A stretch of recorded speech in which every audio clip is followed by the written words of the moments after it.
Hello, everybody. Welcome once again to another installment of A Rebel Without Applause, coming to you, as I always do, from this, my little nutshell of infinite space right here in the Wood of the Holly. And today I have an extremely special guest. This is someone who I met many years ago, and I've been fortunate to reconnect with her. What can I say about her? From a nice Jewish girl to freedom rider to San Francisco supervisor, and spanning the globe from Boston to Mississippi to Alaska and Africa to Northern California and on to Afghanistan. She has been an activist, a politician, a mother, a brown belt in karate, a newspaper publisher and writer, and most importantly, she is a testament to a life well lived. Welcome to A Rebel Without Applause, Carol Ruth Silver. How are you? I am wonderful, Bill, and I'm glowing at that absolutely wonderful introduction. Well, it's a deserved introduction, and I want to just give the folks out there a heads up about how we originally met. I don't know what your recollection of those months were, but they're very vivid for me because I was a freshman at UC Berkeley at the time. I enrolled at the Berkeley Film Institute as part of just in addition to whatever I was doing at UC Berkeley. And our first major assignment, our major assignment was to craft, what was a television commercial for a young, previously unknown political candidate who was running for district attorney. And so we crafted for you this commercial. I don't know, maybe you still have it. What's your recollection of that? I have no recollection whatsoever of the substance of it. I do know that I was very busy campaigning for the office of district attorney in San Francisco, and that among other things I did was spend some of our very, very small amount of political contributions on airtime to air a political commercial. And you and your team were the people who crafted that. I do not have, so far as I know, although I've got many boxes in storage that have not been looked at in 40 or 50 years, but so far as I know, I do not have a copy of that. But you never can tell, it may pop up. I remember we were running around San Francisco, and you were making a case for an issue that I really hadn't even thought about as a young kid, was basically prison reform and this sort of unjust application of laws on minority communities. And I remember listening to that and going, oh, wow, I never thought of that because frankly, I came from a pretty, I came from white people land, the white suburbia in the San Fernando Valley. I hadn't even thought of those issues. I was then, and even now, I generally am ahead of my times. I did find an old, a newspaper insert that was a campaign piece for that election. And it advocated, in addition to prison reform, it advocated a repeal of the war on drugs, which is what made the prisons so full of minority young men. It advocated the morning after abortion pill, which later was legalized as R2 something or other and is now generally legally and medically available. Well, that's what I remember. I remember just standing somewhere and filming you and you talking about these things. And you did not prevail in that election, but I suspect you learned some hard political lessons from that, because not long afterwards, you enjoyed a very long tenure as a San Francisco supervisor. Yes, 2 years after I ran for DA, I ran in my district, which was District 6, and included the Mission, part of the Tenderloin. It was not a large district as districts go, because there are 11 members of the Board of Supervisors. So each one got a 1/11th portion of the electorate of San Francisco. But in any event, I had enough lessons from that election that 2 years later, I was successful in running for the San Francisco Board of Supervisors, which is kind of like the city council. Well, San Francisco is a city and a county, unlike Los Angeles, for example, where it's somewhat more complicated, as I believe. Yes. Now, you did not have to run at large. You just had to run and prevail within your district. Is that correct? That's correct, that time. But then after I was elected, about a year after I took office in 1977 was the election. About a year later, in November of 1978, George Moscone, the mayor, and Harvey Milk, my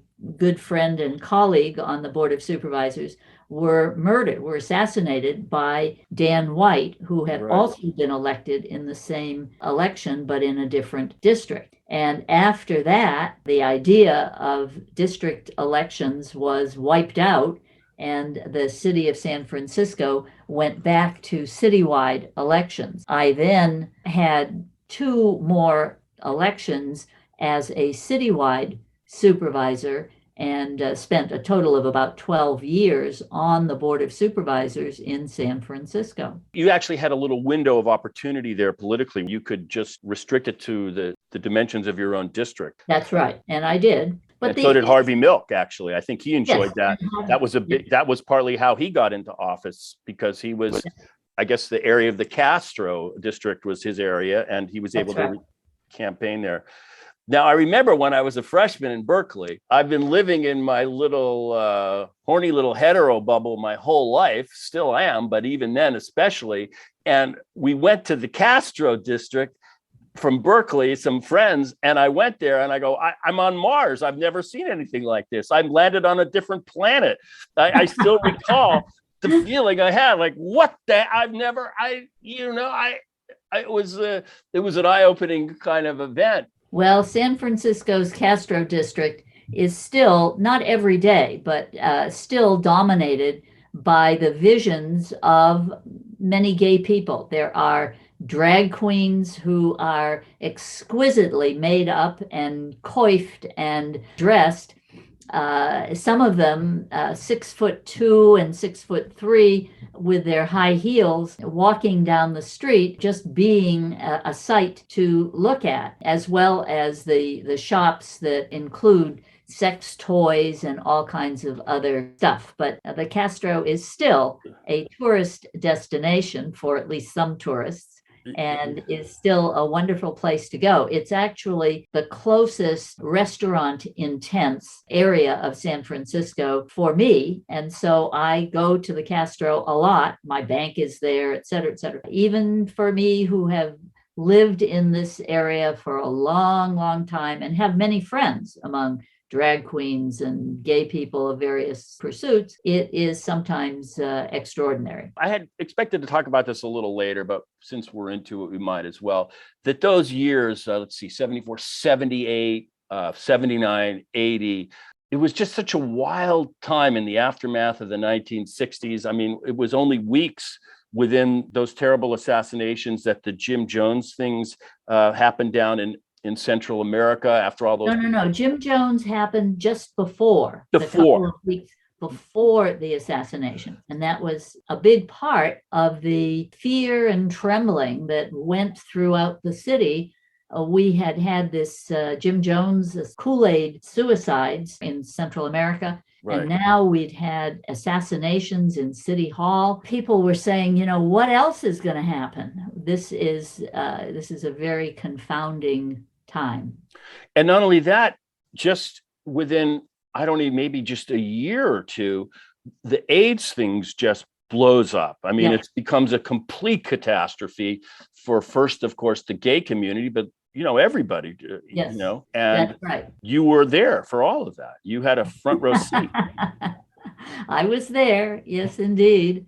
I remember, in fact, the AIDS controversy or the AIDS epidemic began while Harvey was still alive, because I remember going with him to a meeting in the upstairs ballroom of some fabulous mansion where the doctors from San Francisco General talked about this new and exceptionally distressing and strange disease that was hitting gay men only. All their patients were from that community, and they could not tell how it was being transmitted, what it was, what the medical analysis of it was. It was a very, very difficult time. At the end of Harvey's lifetime, that was coming down the pike, but they didn't really have a complete handle on what Correct.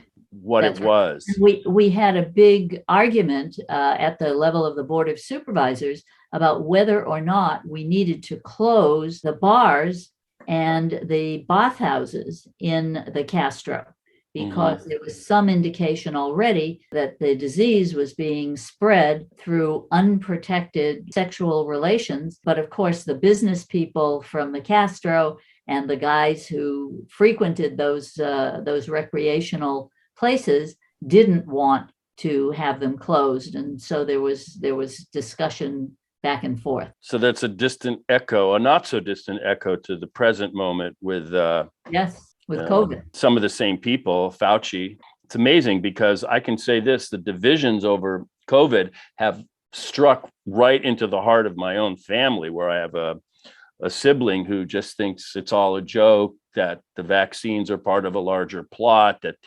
Fauci might as well be a Nazi. And there's no contending with that kind of mentality, honestly. I don't even know how to deal with it. It's like arguing with someone who thinks the moon is made of cheese. You don't really have a lot that you can even agree to disagree on. It's very difficult. The flat earthers, of whom there are still some, or the Holocaust deniers, of whom there are many. Yeah, those echoes are still reverberating right into the present moment. Well, since we're talking about San Francisco, what was your impression of the killer, Dan White? What was your take on that guy? Well, he was never a very nice person. I remember one time my oldest son was about 6 years old, I think. And he often, after school, his babysitter would pick him up and bring him to my office in City Hall, where he would usually scribble in his notebook or draw pictures or read or whatever. And one time, in the middle of a supervisor's meeting, he came to me and said, "Hey, Mom, I have to go to the bathroom." So I said, "Okay, there's a bathroom right there by the door that goes to the supervisor's offices. Just go in there." And he went away and came back a few minutes later, and he said, "Mom, Dan White wouldn't let me go to the bathroom because," Dan White said, "this is only for supervisors. You can't use that." So I, in my inimitable fashion, said, "Hold on, we're going to deal with this right now." And I left the meeting, which was ongoing and nobody else had heard what was going on. And I walked over to where Dan White was standing. I think he was not in his chair, which was right next to my chair, because he had been dealing with this bathroom issue. I went over to him and I said, "Hey, Dan, and this is my son, whom you have met before, and he is going to use the supervisor's bathroom, and he's going to do it right now. And don't you ever dare to tell him not to." What was his reaction? I don't recall, but if it had been something either physical or inappropriate, I was prepared to put my knee in his groin. Well, I've just sort of revisited his life story. He was a fireman and a police officer. He'd been in Vietnam, seemingly from a more conservative section of San Francisco, probably slightly removed from basically the revolution, the social revolution that was happening in other parts of the city.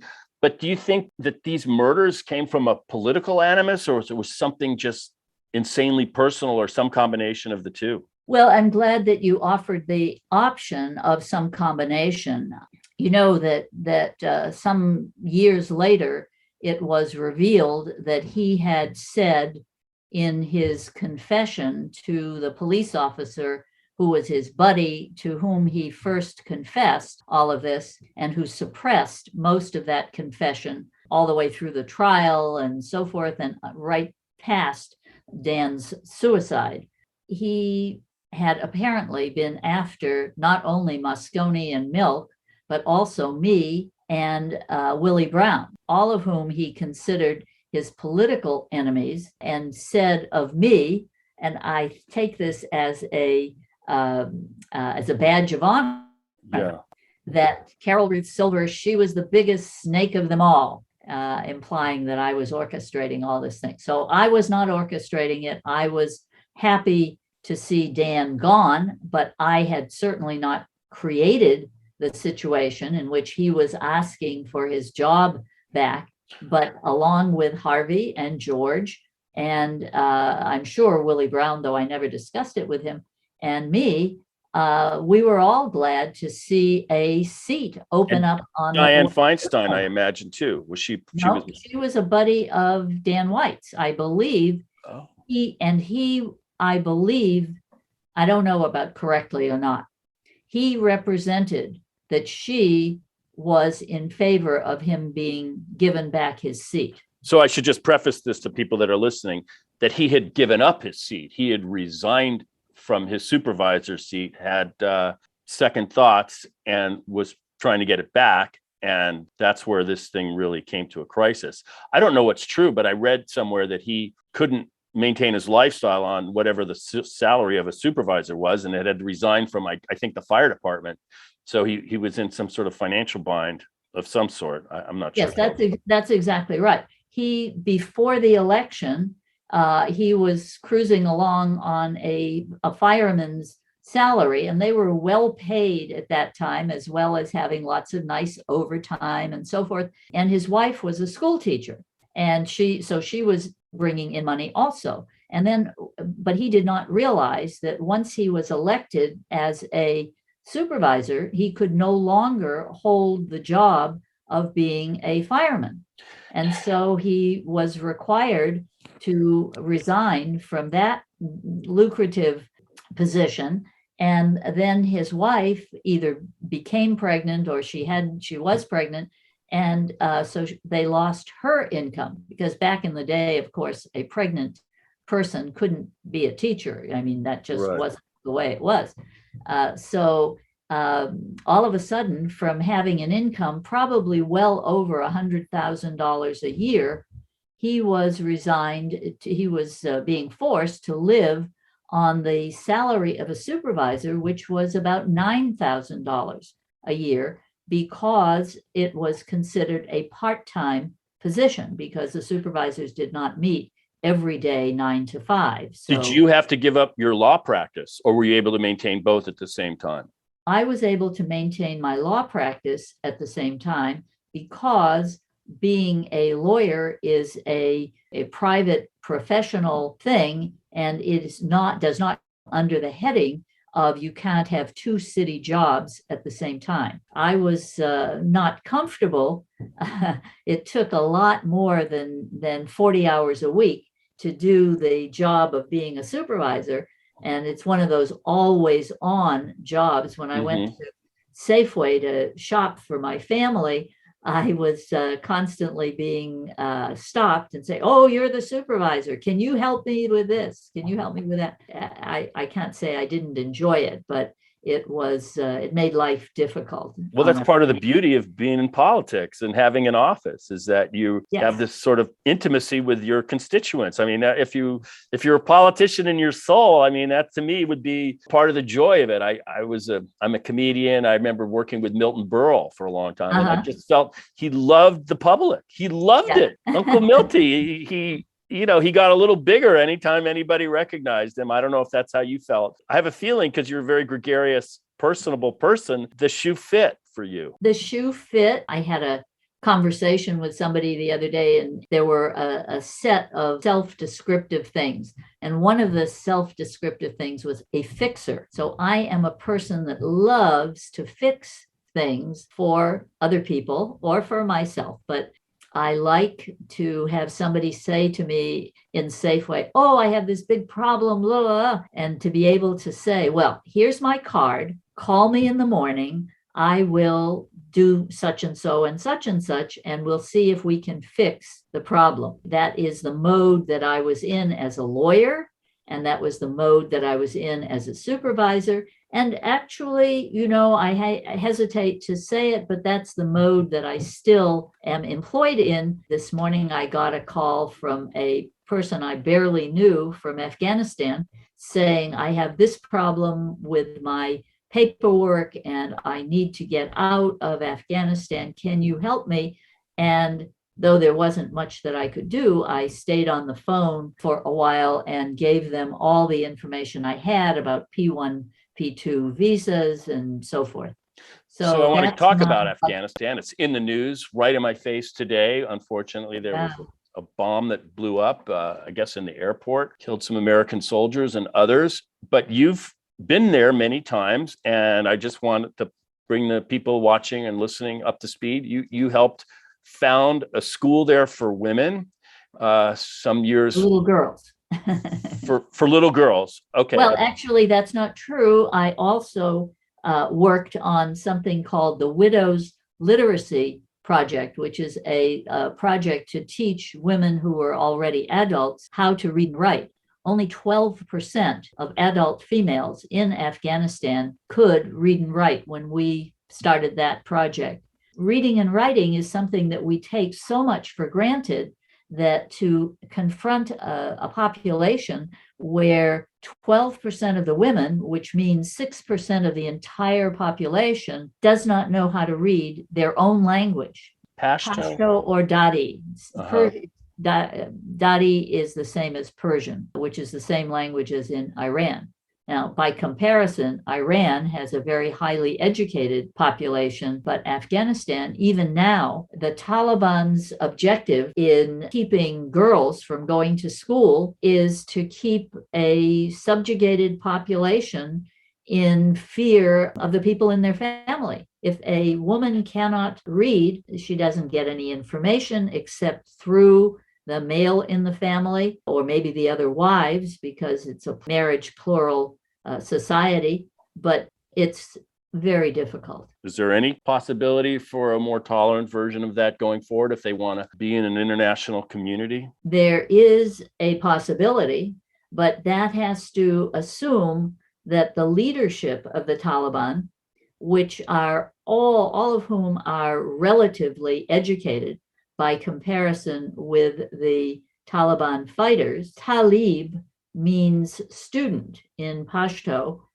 so I'm told. I'm not familiar with any Pashto words, but they started out as being the students who were protesting against the actions of the warlords who were engaged in a perpetual civil war just after the fall of the Russians. So the Russians came in, the Russians were expelled, and then the local warlords, the local powerful people in Afghanistan began fighting each other to see who was going to be the top dog. There were many really horrific events, including gang rapes and just awful things. And a mullah, Mullah Omar in Kandahar, said, I refuse to accept this. And he organized a group of his students to go and bring to justice one of the warlords who was operating in the area. And the movement spread, and eventually the Taliban became the rulers of Afghanistan. But remember that they started out being under the influence of the mullah, who wanted to have the country be ruled by Sharia law, which means by the religious law of the Quran. And that book, that law, includes things that we today, just like the Hebrew Bible contains some things that we here today do not appreciate, such as cutting off the hand of a thief, or beheading somebody for various things, or stoning an adulterer, always a woman. The things that you're liable to read in that Bible, they ain't necessarily so, as they say in the song. So yeah, this is a human problem as well as a Islamic problem, in my view. Of course, the folly of empires, beginning at least, with the British adventure in Afghanistan when it was all part of India, and they were the British forces. All you have to see is the movie Gunga Din. We're fighting, tribal battles in the mountains, passes of what is today Afghanistan. And then the Russians stumbled. And of course, the American misadventure is, what's your feeling about just this idea that of imposing a democratic idea at the point of a gun? I am not sure that I have an answer for that question. what is my idea? I would love to see every little girl and little boy that grows up in Afghanistan have an opportunity for education, for appreciation of nature, for understanding climate change and the importance of getting rid of fossil fuels and so on and so forth. But on the other hand, to date, the only times that people kind of at the bottom of the economic ladder have paid any attention to those things, to education or nature or climate change, is at the point of a gun by their own people. So the Taliban have a ruling group in Kabul right now. That ruling group, I am not sure, has full control over the subgroups in the Taliban army. Every person who is a Taliban soldier belongs to some tribe or other. Women are sequestered in this culture and not even allowed to go outside of the house. They are imprisoned in their domestic quarters, except when they can go out with a male escort. I saw some of that in Morocco. I just felt sad. I mean, it was just a sort of pervasive kind of sadness I felt when I just observed that. I didn't really know how to react to it, honestly. Do they have internet service and cell phone service so you're able to communicate on a daily basis with people in Afghanistan still?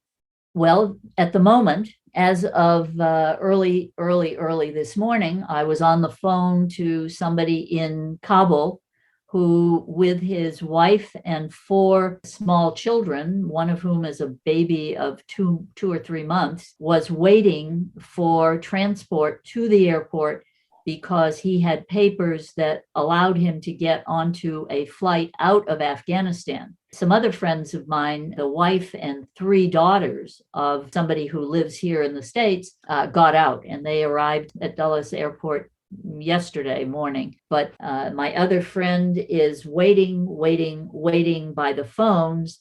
He has 2 phones, and both of those phone numbers are in the hands of the State Department. He got a State Department call to do this, and he did it, and he was blocked by the Taliban. The Taliban had set up a checkpoint for Afghans trying to get into the airport, and some Afghan Talib looked at his passport, his American passport, because he's an American citizen, and said, "Oh, you can come in to the airport, but you cannot bring these other people with you. You cannot bring your wife, the baby in arms, and the other 3 little children." And he said, no, I can't do that. And he went back to his house in Kabul, and he's waiting there right now, hoping that the American State Department and military will be able to send a vehicle to pick him up and take him to the airport. Well, there's going to be a huge brain drain of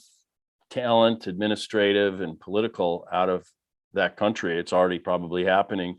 All I could think about as you described that was near the end of the movie Lawrence of Arabia, where the British arrive in Damascus and the Arab Council convenes, and it's basically a tribal situation. There's no loyalty to a creed or ideas or any kind of plurality. It's loyalty to whatever the tribal leadership is. And at the same time, there's no sanitation, there's no electricity, there's no water, and the services are just crumbling. And sadly, I mean, I don't know, sadly, but they had to ultimately rely on their colonial overseers to kind of provide those services. So I don't know if history is going to repeat itself, but what an adventure to have gone to Afghanistan. I want to dial this all back now to a young girl who grew up in, I guess, Revere, Massachusetts, which is a suburb of Boston. I graduated from Worcester Classical High School, which was a fabulous public school. I was interested as I read the book, Freedom Rider Diary, Smuggled Notes from Parchman Prison. She was prison number 20959, which today would be, in my view, a badge of honor rarer than any Congressional Medal of Honor. So, and all of this for me is important because I wrote a screenplay about these events called The Children, adapted from the brilliant and great book by David Halberstam. And so full disclosure, I'm hoping that as much as I'm enjoying this, that it might bring some fresh attention to this deserving screenplay that I wrote. But going back, you graduated, I guess, from the University of Chicago. You're working at the United Nations, as I recall in your book. And then all of a sudden, some events are going on in the American South with respect to desegregating intrastate travel by way of the Freedom Rides. And Carol Ruth Silver was what are you, 21, maybe 20? I don't even know, is called to the sound of the guns. Not the guns, the sound of silence, the sound of peaceful protest, the sound of non-violent protest. You become a satyagrahi. I don't know that word. That's Gandhi's word that he used to describe his disciples who were subscribers to the nonviolent discipline. That was the word that he coined. It loosely means this, of the soul force. So what made you become an upstander, as you said earlier in a phone call? It wasn't as weird as some people think it was. I had been involved in not lots of protest movements, but I had been involved in writing about segregation, and I had always befriended whatever small number of African American students had come through my ken, who had shown up at the University of Chicago, which was mostly white, at my high school in Worcester, Massachusetts, which was almost all white. And I had learned from my mother, from my father, that all of this discrimination against Black people was wrong, just wrong.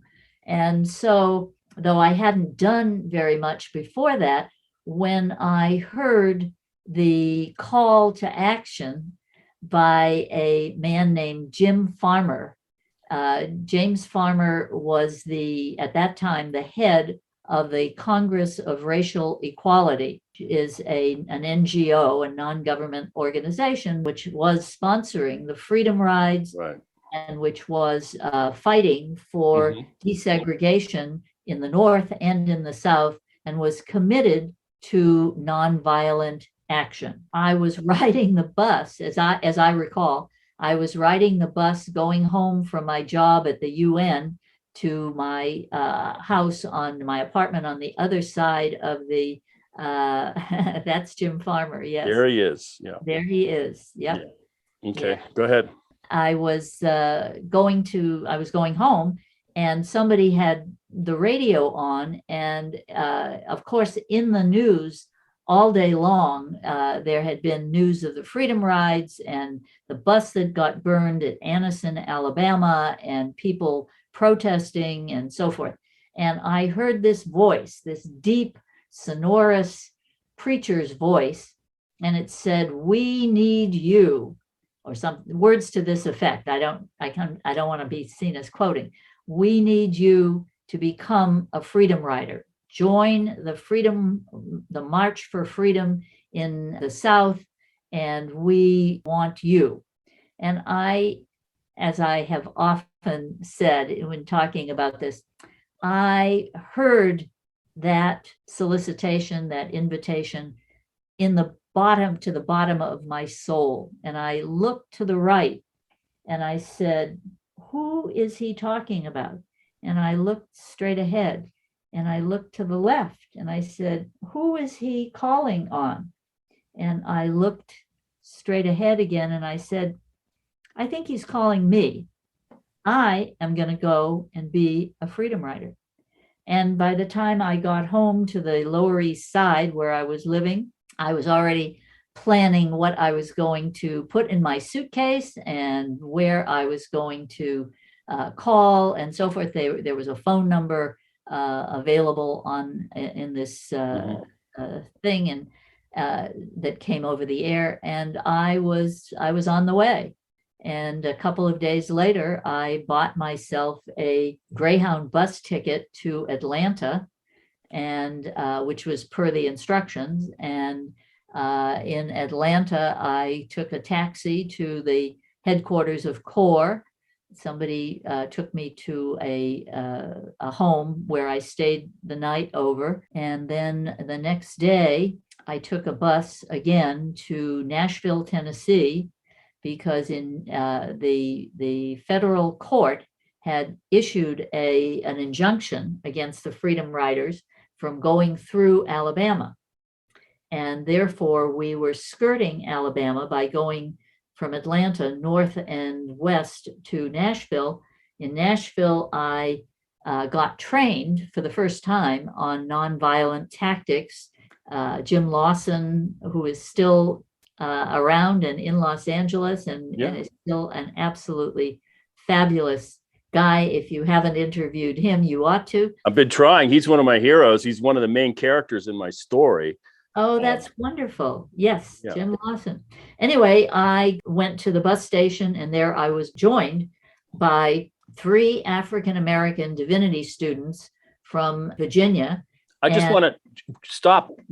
How would you characterize your training in Nashville? And were you there with some of the SNCC students, like Diane Nash and some of those that were kind of coordinating? I'm just curious about your Nashville experience with nonviolence and how unique that was to you at that time. Well, it was very unique to me. I had read a lot. I'd read Gandhi. I had read about people getting bashed in the head and still continuing on. I believe that Diane Nash was leading the training. She may have already left for Washington because, and I remember somebody saying, asking whether Diane Nash was going to be on our bus. And somebody saying, we can't send her on a bus because she is organizing the whole thing. Right. And that's more valuable at this point than being one more person on the bus. Right. She was not on my bus. I was the only female and I was the only white female at that time. The other people in my group, there were 3 Black divinity students, and there were 2 white divinity students from Yale University and me, and the 6 of us got on the bus. And in the early part of the bus ride, we comfortably talked to each other and talked to the other people on the bus. One of the divinity students kind of there's the all-star team. Yep, there's Carol's in there. Yeah, that's me. Yeah. He had said to us, now we are committed to getting through Tennessee, and we're committed to not getting arrested or attacked or whatnot anywhere short of Jackson, Mississippi, because in Jackson, Mississippi, there were federal troops that had been sent to avoid any murder or intimidation or attack on the Freedom Riders. So he made the decision, and I acknowledged his position as kind of the leader of the delegation, that I would not be allowed to sit next to one of the Black students that was riding with us. So I sat either with one of the white students that was riding with us, or by myself, or with one of the general passengers who was riding. But in any event, we got to Jackson, Mississippi. And in the city of Jackson, I guess outside of the city of Jackson, we had 2 police cars fall into the place behind the bus so that nobody else could get there. And we went to the bus station. The bus driver said, all right, everybody off. And everybody got off except our group of 6. And after everybody had gotten off and the bus driver got off and disappeared, we stood in the center of the aisle. We held hands and we made a prayer. And then we filed out.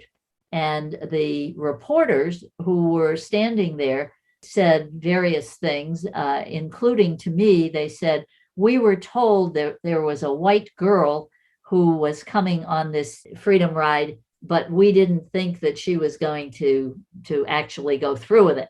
And I remember very sharply as I said to them, well, that was not me. I'm here.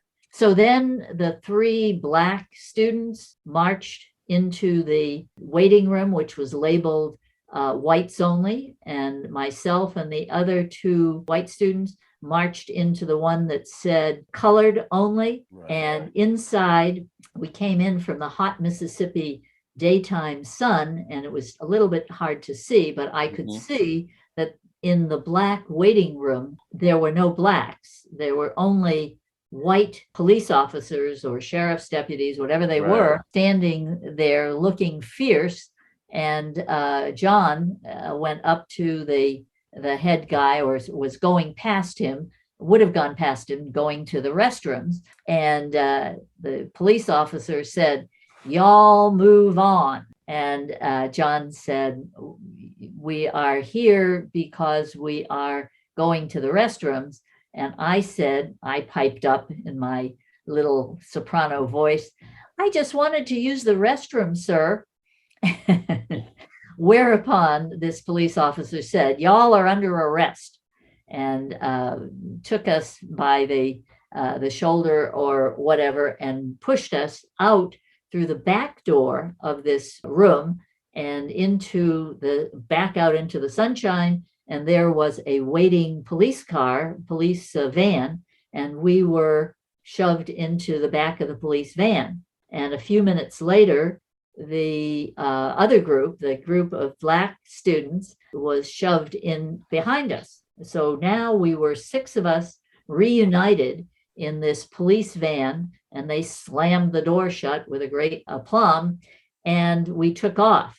And we, who were enormously grateful not to have been beaten or killed or whatever, we began to sing our freedom songs. Oh, freedom, oh, freedom. And the drivers began yelling, hey, quit that singing, no more. And but of course, we continued to sing all the way. It must have been not more than 5 or 10 blocks in the city of Jackson to get to the Hinds County Jail, where we were summarily taken into the elevator, brought up to the police department, where our photographs were taken, that famous photograph of me on the cover, and we were given those numbers. And that was it. I was now a prisoner in the Hinds County Jail, which was the county facility. And from there, eventually, I was, along with other prisoners, I was taken to Parchman Penitentiary, where I spent the rest of my 40 days and 40 nights.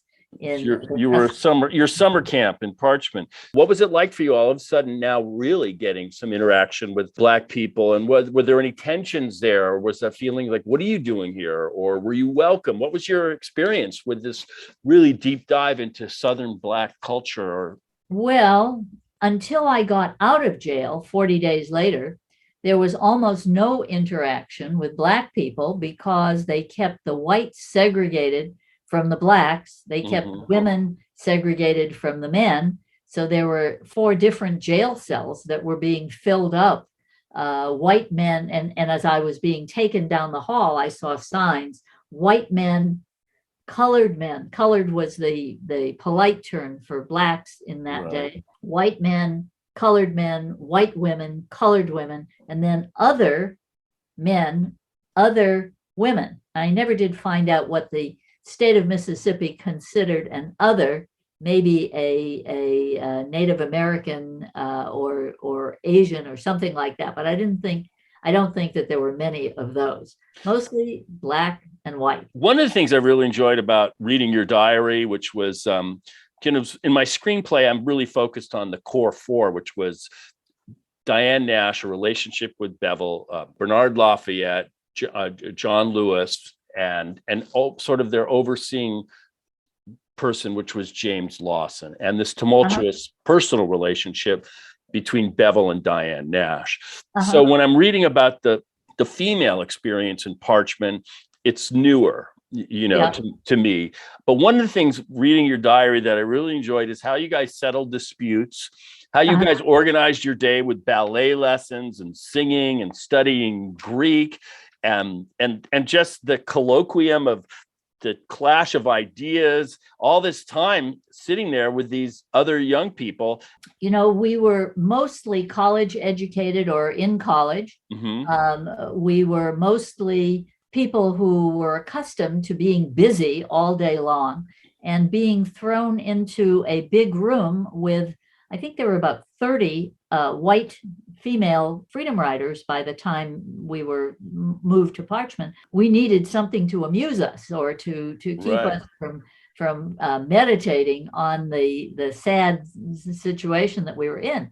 So we had people who volunteered to do this and that. Somebody volunteered to teach Greek. That was I remember. Elizabeth had been a Greek professor at Swarthmore, I think it was. I didn't have anything much to teach, but I was very interested in the ballet lessons. I thought that was good exercise. And you had all those bars, so it's very good for the pliés. So that's right. We had bars. And what else did we do? Oh, and I not in the Hinds County Jail. That was where we had those kind of lessons. But when we got to Parchman, I and our cells in Parchman were not one big cell with 30 people in it, but were small individual cells with 2 beds. Sometimes they'd throw a mattress on the floor, so we'd have a third. But in my little cell, I knew that one of the prisoners, one of the freedom riders down the hall, was also a chess player, and I was a chess player. So she and I began playing mental chess. I would say pawn to king 4 and so forth. And she said, she gave a response. And one thing led to another, and we created chess boards for ourselves so we could keep track of where we were. And I, being the creative kind of person that my mother would have really appreciated, I decided to create a chess set out of the bread, the fluffy white bread that they served us occasionally, because I didn't like that kind of bread. I didn't need it. And rather than send it back as garbage, I took it and I moistened it with spit and I crafted a set of chess pieces. And that set of chess pieces, amazingly, I was able to bring out when I was released from jail. I'm not even sure now how I got it out, but I think it was mostly because it was in a dirty old envelope that was in my hand and that nobody looked at. So I walked out with my chess pieces. And then that chess set in my mother's basement, along with my manuscript for the book that was then has now been published, but it stayed there. And for the book, I pulled it out and I set it up and I took a picture of it and put that picture in the picture section of my Freedom Riders diary. Oh. And lo and behold, just about that time, the whole concept of 3D printing popped up. And I said, oh, what a great idea. I'll make a 3D print of my little chess set, and then I'll be able to share it with, my sons or whoever. So I made a 3D print with the help of some people in Mississippi. And at some point, I donated a copy of the chess set to the Chess Museum in St. Louis, Missouri. And there it sits. And the original I donated to the Civil Rights Museum in Jackson, Mississippi. So if you go there, be sure to look for my chess set, which is and so forth. And if you go to Missouri, look for it at the Chess Museum. Now, dashing forward, you spent, 40 days or so in Parchman. A lot of people don't realize it, but Parchman was a work farm. It might as well, if you were not a freedom rider, I believe you guys were separated from the general prison population. Yes. It might as well have been 1860 and not 1960 there. It was basically a work farm. And the prisoners were the enslaved workers. Exactly.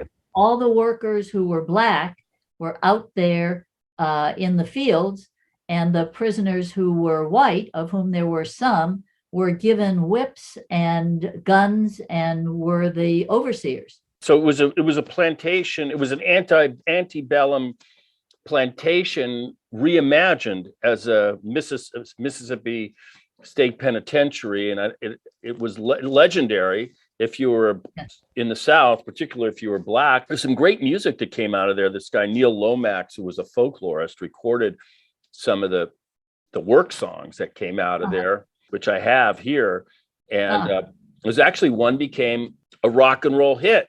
It's called the Midnight Special, and the Midnight Special was that train that came across the Parchman plantation around midnight, and that tune, the Midnight Special, can trace its origins to Parchman Penitentiary, and then Johnny Rivers sings it in the 60s.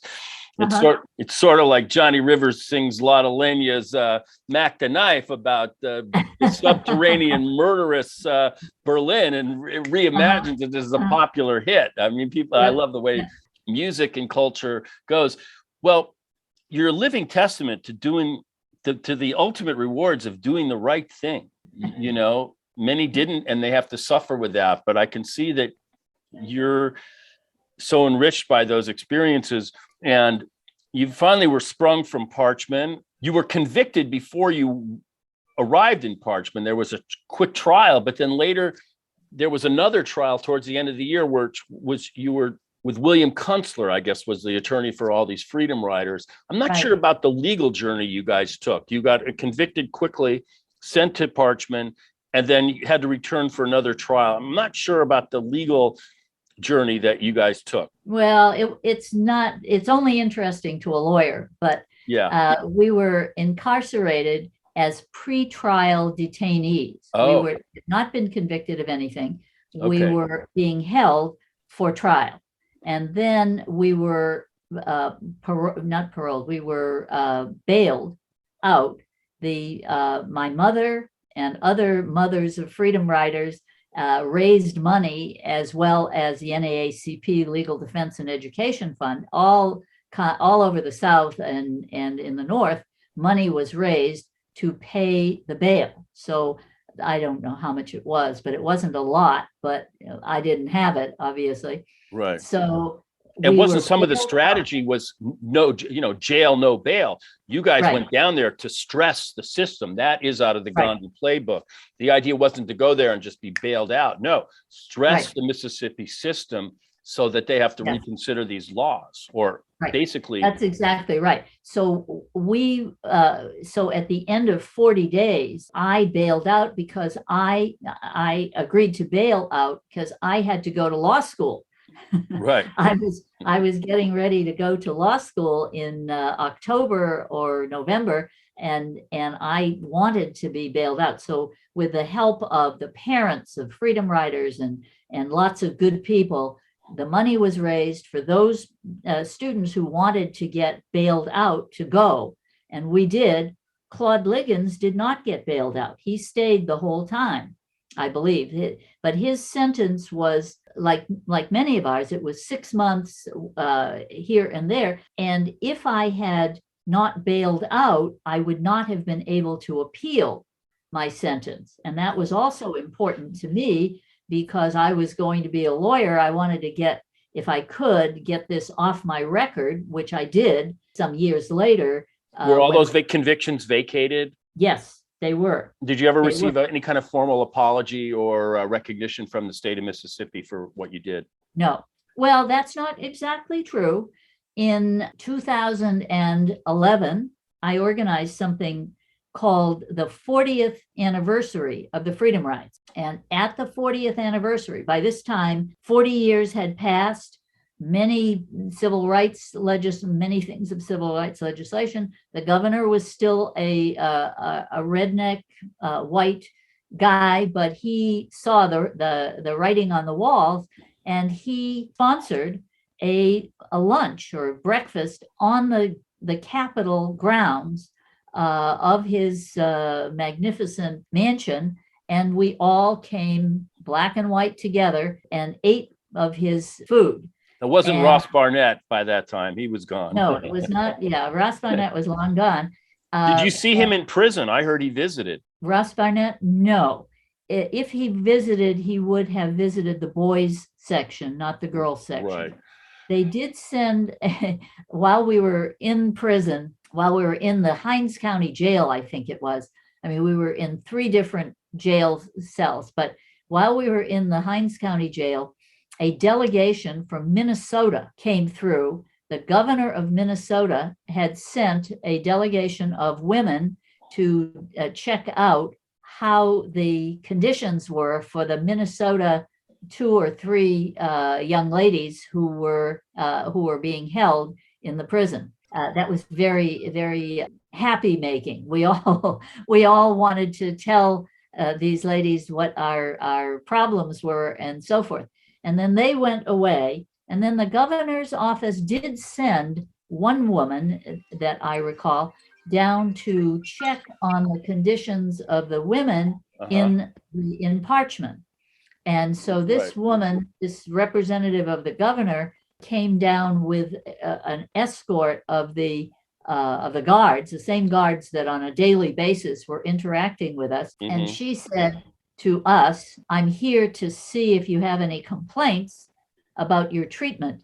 And I said, "Yeah, sure, we've got complaints." And she moved on. She walked on. She did not stop to hear the answer to her inquiry. Did this give you more faith in the power of the law and being a lawyer, or did it diminish it in some way, the general experience? I can't.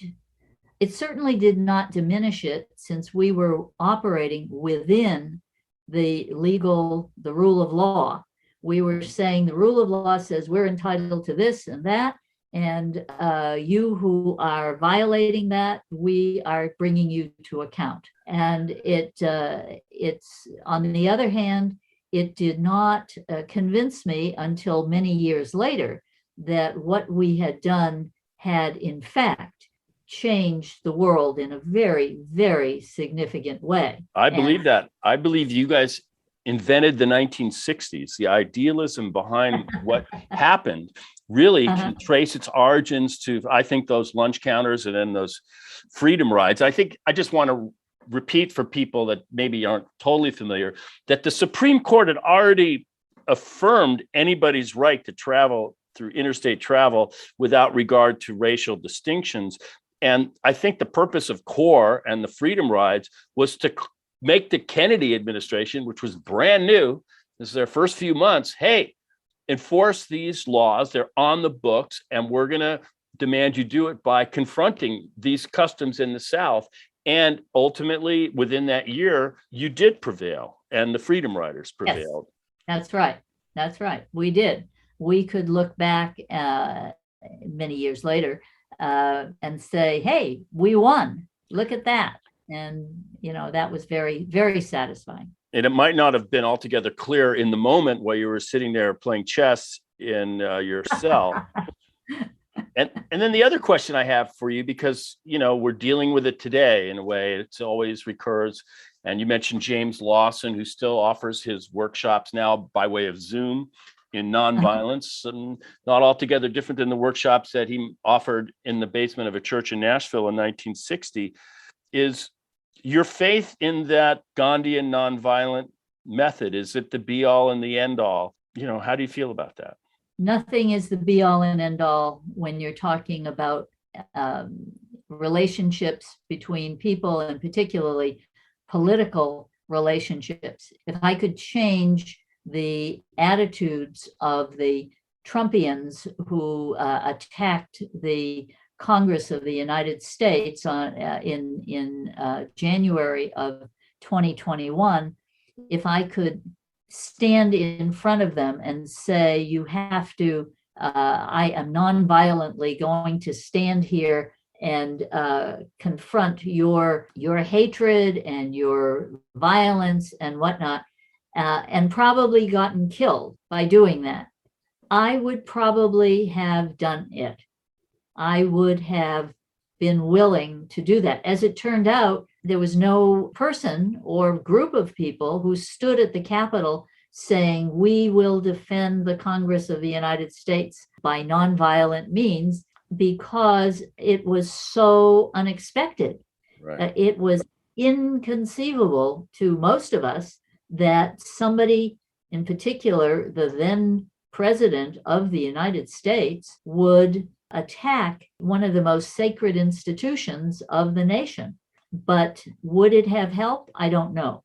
Would I have been there with the defenders? Yes. Well, there's nothing in nonviolence or the Gandhian method that says it offers you a protection from violence. That's true. It was not only violating the Congress as a building and the people that were there, it was a core constitutional function that they were performing at that moment, which was to provide for what had up until that moment been a ceremonial exercise that barely even graced the front page. It was when the electoral votes were submitted and tabulated to affirm what people had already known had happened months before, which was the election. But it still, at its core, is one of the fundamental constitutional processes, which is the peaceful transfer of power. And it was an assault not only on Congress, it was an assault really on that process, on that moment. It's like people don't really quite talk about it like that, but that's what it was. You're absolutely right. It was an attack on the rule of law. It was an attack on democracy.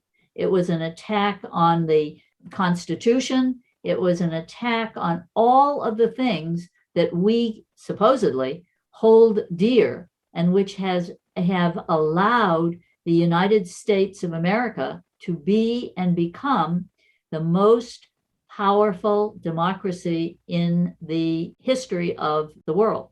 And it's a democracy, forever how powerful it is, it's still fragile and brittle. And I mean, I could talk about this forever, but I always feel like the Constitution that we were bequeathed, we have, of course, the 13th and the 14th and the 15th Amendment and the suffrage 20th century amendments, but the basic structure and architecture of it, it's the oldest version of democracy. So it's kind of clunky, and it's tough to kind of mediate that clunkiness into a more modern, flexible expression of democracy. Anyway, I'm not a lawyer, but that's just sort of what I feel. Carol, you're wonderful. I really enjoyed this chat. I just want to make sure, because we've covered just some really fantastic ground.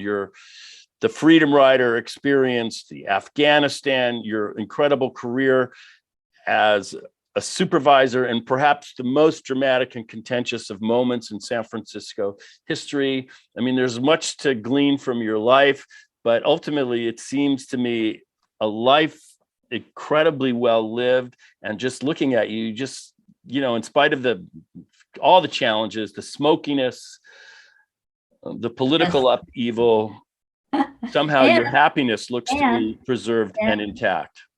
And you never got to one of the most enduring achievements, which is the founding of not one, but a number of schools.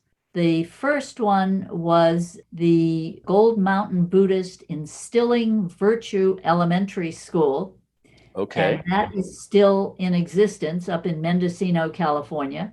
The Chinese American International School, that is a fabulous school that goes up to the 8th grade right now, has 450 kids in San Francisco.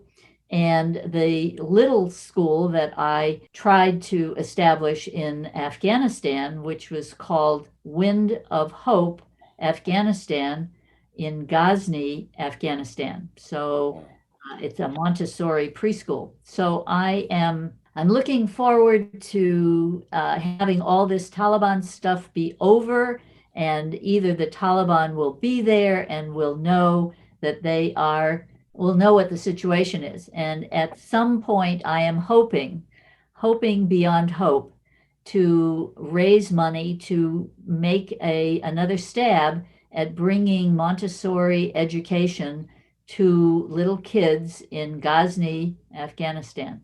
Watch for the fundraiser. I will. And I wanted just to mention, I look for it. And please, I want people to first check out the book. And is there any social media or anything that I can direct people to, who might be listening to this, who want to follow the life and times and words and thoughts of Carol Ruth Silver? Well, there are a number. If you Google me, you'll be taken to a bunch of different websites. The one that I'm fondest of at the moment is www.freedomriders, plural, foundation.org. That's my main Freedom Riders thing. That was created for the 40th anniversary, but added in the book, etc.